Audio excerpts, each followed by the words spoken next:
Hello dear students, welcome back to my channel physics SPC alternating current का एक question. In the given circuit maximum current can be, और ये चार choice दे रखी है और ये फिगर दे रखा है। सबसे पहले इसको एक वर्चुअल सर्किट में कन्वर्ट कर लेते हैं। ये रियल सर्किट है, इसको पहले आप वर्चुअल सर्किट बना लो।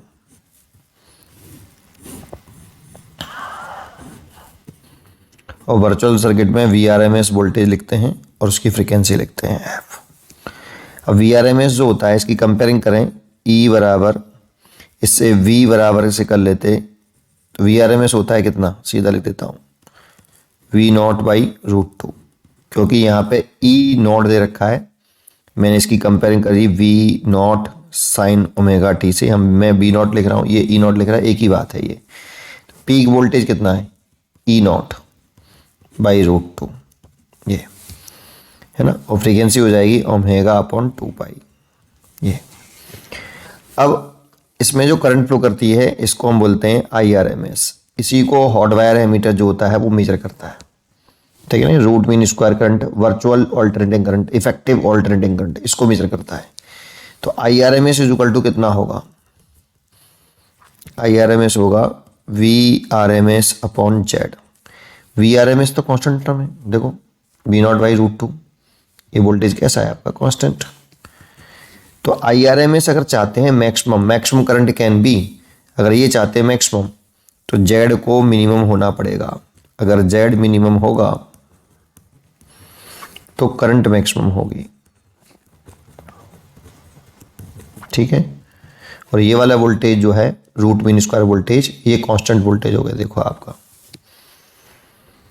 ठीक है। अब Z की यहाँ इस सर्किट में जो Z हो सकता है, इस सर्किट का जो Z हो सकता है वो Z होगा, ये आपका LCR सर्किट है, इसका capacitive reactance XC, XL, inductive reactance और रेजिस्टेंस RO।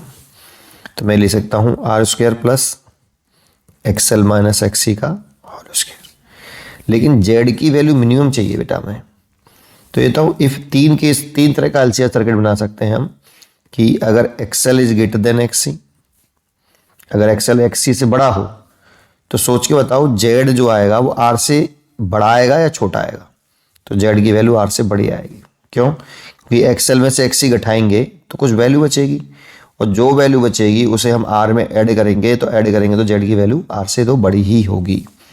सेकंड, XL अगर XC बराबर हो तो Z R के बराबर ही होगा, क्योंकि XL XC कट जाएंगे बराबर होने पर।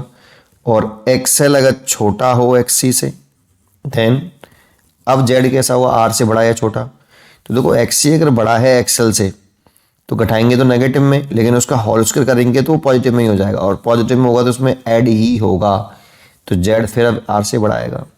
तो इन तीनों LCR सर्किट में सबसे Z की सबसे छोटी वैल्यू देखें तो इस वाले केस में Z की सबसे ये छोटी वैल्यू है, Z की ये मिनिमम वैल्यू है बेटा, और ये से बोलते हैं हम condition of resonance.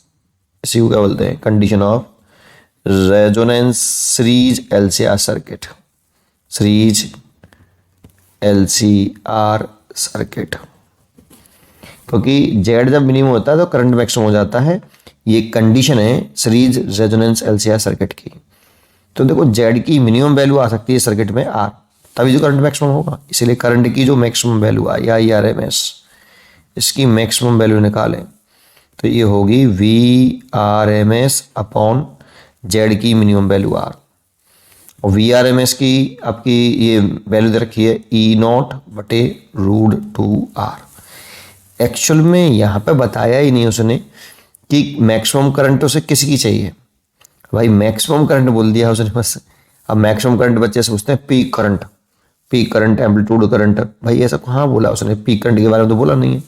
Maximum current तो मैंने ये भी निकाली है, पर इस चॉइस के हिसाब से देखूं तो इसमें ये वाली चॉइस तो है ही नहीं है, तो यहाँ बोलना चाहिए मैक्सिमम पीक करंट, ये ऐसे वर्ड यूज करना चाहिए था, लेकिन यूज नहीं किया उसने।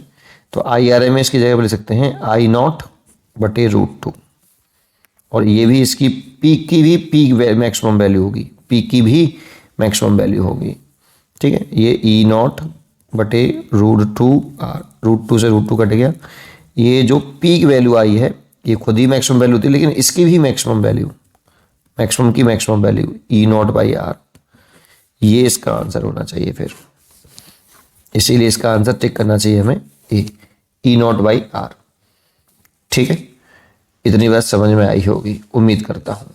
पढ़ते रहिए और खुश रहिए।